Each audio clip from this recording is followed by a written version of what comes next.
क्षय और अंत शब्द विच्छेद करे हैं।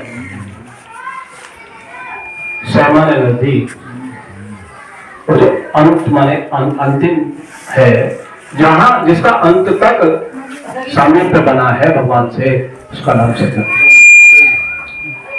तो हम देखते हैं कि सभी बड़े अपने काम छोड़ के बड़े भाव से सत्संग में आते हैं।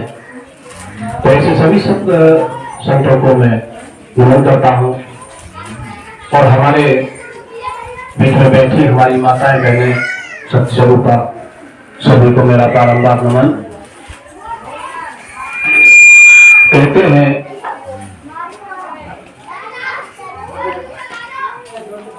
जाको काज गाय को साजे और करे तो पागल बाजे। मैं अभी ये बात मुझे अभी भी थोड़ी देर पहले याद आई कि ये किवाड़ भिड़ गई थी,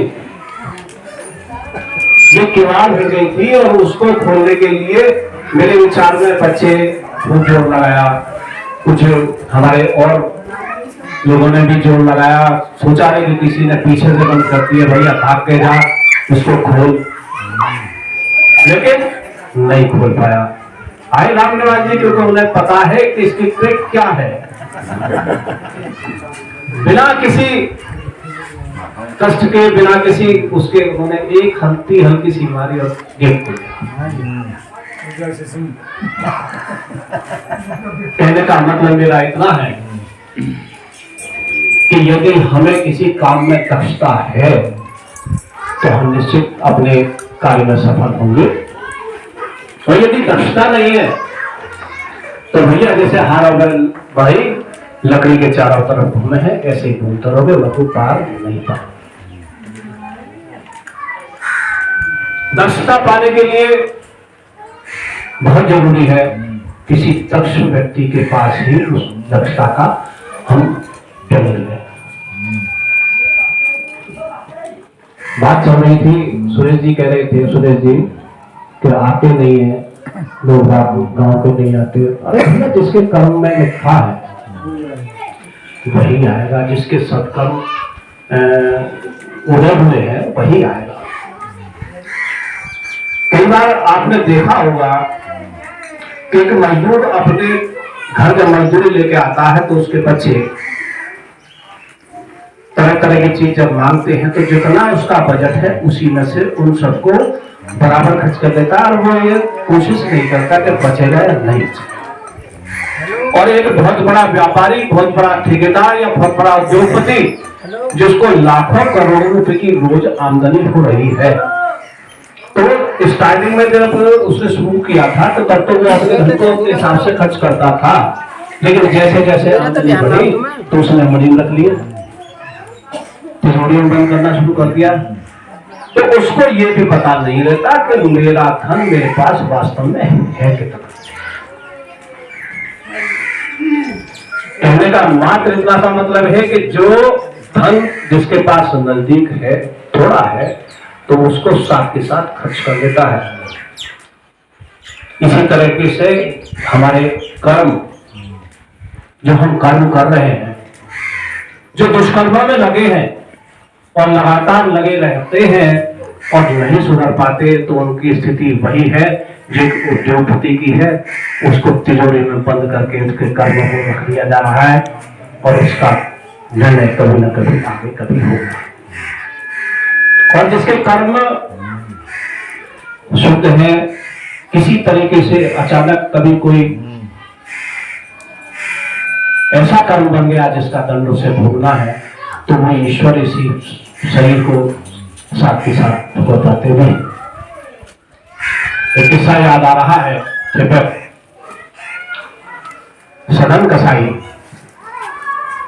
शुरू से चलूं तो काफी लंबा होगा, तो जो बात कहना चाह रहा हूं केवल उतनी ही कहूंगा। सदन कसाई बड़े ही धार्मिक प्रवृत्ति के व्यक्ति थे, भले ही उनका पेशा मांस फेंकना हो, एक ही बट्टे से सभी को तोड़ देते थे। कोई आधे किलो लेने आया तो वही बट्टा, 1 किलो लेने आया तो वही बट्टा, और 10 किलो लेने आए तो वही बट्टा। एक ही बात से सभी को तोल कर देते थे और सभी की संतुष्टि होती थी। 10 किलो वाले को 10 ही किलो मिलता था। तो एक बार सुबह ही अपना नहा धो करके भजन संध्या के लिए बैठने जा रहे थे, तो एक गाय आगे आगे भागी जा रही थी, पीछे पीछे कसाई जा रहा था। उसके तो गाय ने दौड़ लगाई हुई थी, कसाई उसको पकड़ना चाहता था, लेकिन वो गाय आंखों से ओझल हो गई। उन्होंने पंडित जी से पूछा, उस सदन कसाई से, वैसे पंडित थे वो थे जन्म से, तो उनसे पूछा, पंडित जी क्या घरों में कोई गाय गई है? सदन ने सोचा कि यार इससे नागुन तो कई बार डिस्टर्ब करेगा, समय का बर्बाद होगा। उन्होंने जिधर गाय गई थी उधर को हाथ का इशारा कर दिया। अनजाने में एक पाप बना। उस कसाई ने उस आगे जाकर उस गाय को पकड़ा, उसका कत्ल किया। पंडित जी ने सोचा तो यह था कि भगवान भजन में बाधा करेगा, इसलिए इशारा कर दिया, लेकिन अनजाने पाप हो गया। उस कसाई ने उस गाय का जीवन कर दिया। जब पाप हुआ तो उसके कर्म उसके सामने तो निश्चित ही आ गए, लेकिन वो तो शुद्ध आत्मा थे, शुद्ध आत्मा थे। एक बार कुछ संत बैजनाथ धाम जा रहे थे। उन्होंने पूछा, भाई आप लोग कहाँ जा रहे हो? कि हम बैजनाथ धाम जा रहे हैं। कहते मैं भी चलूं? अरे कि तुमने इंदौर बैठे थी, तुम्हारा ये मांस बिकने का धंधा है, तुम मत चले भाई साहब। मेरे नाम जो कुछ जैसे होगा होता रहेगा, मैं तो आपके साथ चलूंगा, तो हमसे पीछे रहना, हमारे साथ नहीं रुकना आपको, क्योंकि आपके कर्म गलत है। कोई बात नहीं, बोले चलो ठीक है, पीछे पीछे रहूंगा, जहां आप रोकोगे वहीं रुक के मैं कहीं और रुक लूंगा, और फिर आपके साथ, क्योंकि मुझे रास्ता मालूम नहीं, मैं बैजनाथ धाम के दर्शन करेंगे। चलो चले गए। चलते चलते 2-4-6 दिन के वो पैदल ही चला करते थे लोग। वो एक स्थान पर रुके। संत लोग अपने किसी संत की कुटी में, और उन्होंने एक वो देखी धर्मशाला टाइप की पहले हुआ करती थी, भाग भटियारी वाला मामला। तो उन्होंने एक जगह सोने का इंतजाम किया, खाने का इंतजाम किया। जो मियाँ बीवी थे जहां रुके, मात्र 2 मियाँ बीवी थे, और उनके रूप को देख करके वो भटियारन उन पर मोहित हो गए। जब मोहित हो गई तो उसने इशारों से सदन से कहा, उसको इशारे किए, गंदे किए, सदन ने कोई गौर नहीं किया। भटियारन सोचने लगी कि मेरा पति सो जाएगा तब उससे मैं व्यभिचार करूं। पति सो गए तो उसने अपनी इच्छा जाहिर की। तो सदन बोले, माता मैं इसको काबिल नहीं हूं, और आपको भी शर्म आनी चाहिए कि आपका पति यहाँ मौजूद है और आप काम वासना की इच्छा मुझसे प्रकट कर रही हैं, ये अच्छी बात नहीं है। तो भटियारन ने सोचा कि ये मेरे पति को देख करके शर्मा रहा है, ये मेरे पति को देखकर शर्मा रहा है, और ये घबरा रहा है कि कहीं ये उठ गया तो मेरी दुर्गति हो जाएगी। वहीं एक बाघ पड़ा था गड़ासा, उसने लिया और अपने पति का कत्ल कर दिया। तो कामातुर थी, काम में आज व्यक्ति अंधा हो जाता है, कामातुर थी तो उसने उसका वध कर दिया। फिर उससे विनती की कि भाई मेरे काम पे पासा को बुझाओ। सदन ने मना कर दिया। उस स्त्री ने सोचा कि हो सकता है इस डेड बॉडी को देख करके, इस लाश को देख करके ये भयभीत हो रहा हो, चलो इसको लेकर के कहीं भाग जाए, क्योंकि इसके पास तो धन भी नहीं है, कुछ भी नहीं है, नंगा है। तो उसने वहां से जितना भी उसका धन था उसे गठरी में बांधा और बोली चल भाग चल। लेकिन सदन किसी तरीके से किसी भी बात से तैयार नहीं हुए। जब नहीं हुए तो बोले कि मैं तो भैया जा रहा हूं, तू अपना रुकिया कि जा कहां रहा है। तो उसने अपना रूप दिखाया, अपने कपड़े फाड़े, शोर मचाया कि बदमाश घर में आ गया और उसने मेरे पति का कत्ल कर दिया। शोर हुआ, अड़ोस पड़ोस के लोग जगे, राजा की पुलिस आई। नियम था राजा का कि जहां से जिसने गलती की है उसी को अंगभंग कर दिया जाए। तो उनको दंड मिला कि इसने इन हाथों से इसका कत्ल किया है, धन को लूटने की कोशिश की है, इन हाथों से इस स्त्री का सीन हरण करने की कोशिश की है, इसके हाथ काट दिए। अब इसका पालन हुआ, उसके हाथ कट गए, सदन घसाई गए। जब उसके हाथ कट गए तो वो ईश्वर के ऊपर अपना लौ लगाई उन्होंने कि जो जैसा है हो सकता है मेरे कर्म का किसी का फल हो, मैंने अपने जाने मैं तो किसी का कुछ किया नहीं है, लेकिन हो सकता है कुछ हुआ हो। और वो उन संतों के साथ साथ फिर पीछे पीछे पीछे पीछे वैद्यनाथ धाम पहुंच गया। और जैसे ही उसने वैद्यनाथ धाम में दंडवत लगाई, क्योंकि हाथ नहीं चाहिए, लेकिन दंडवत लगाई तो ये दोनों हाथ थे उसके, और जब वो दंडवत लगाकर उठना शुरू हुआ तो उसके दोनों हाथ जो के तो थे। बड़ा आश्चर्य उसे हुआ। उसने कहा प्रभु ये सब तो ठीक है कि आपने मेरे हाथ मुझे वापस लौटा दिए, लेकिन मुझे कम से कम इतना तो बताओ प्रकट होकर के कि मुझे किस बात का दंड मिला। भगवान बोले ना प्रकट हुए, वैद्यनाथ धाम में बोले भगवान का वो है शिवलिंग, ज्योतिर्लिंग है, 12 ज्योतिर्लिंग में एक वैद्यनाथ था। तो भगवान ने बताया कि तेरे जो हाथ कटे वो केवल इसलिए कटे कि तूने उस कसाई को ये हाथ करके इशारा करके बता दिया था कि गाय इधर गई है। और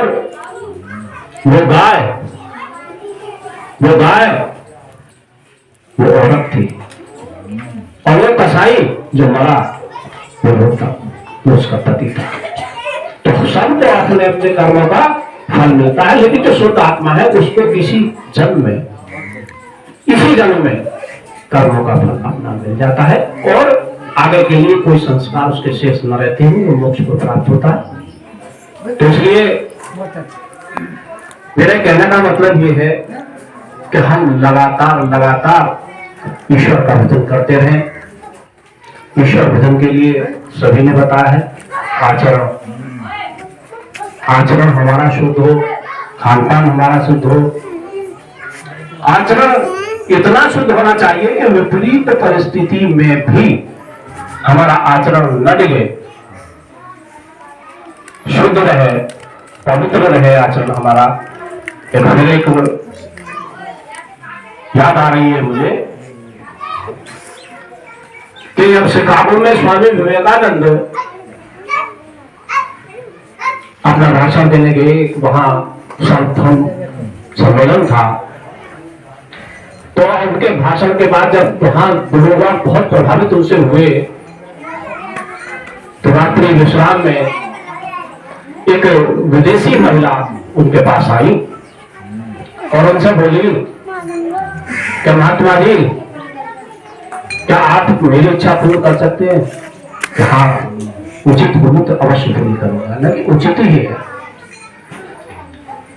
वादा करो तो आप मेरी इच्छा पूर्ण करेंगे? क्या चलो ऐसी बात है तो करेंगे।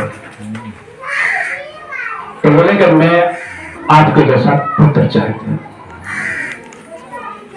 और उस पुत्र का जब आपने ये कहा है कि मैं वादा पूरा करूंगा तो आपको मेरे साथ शादी करनी पड़ेगी। तो विचित्र स्थिति तो उत्पन्न हो गई।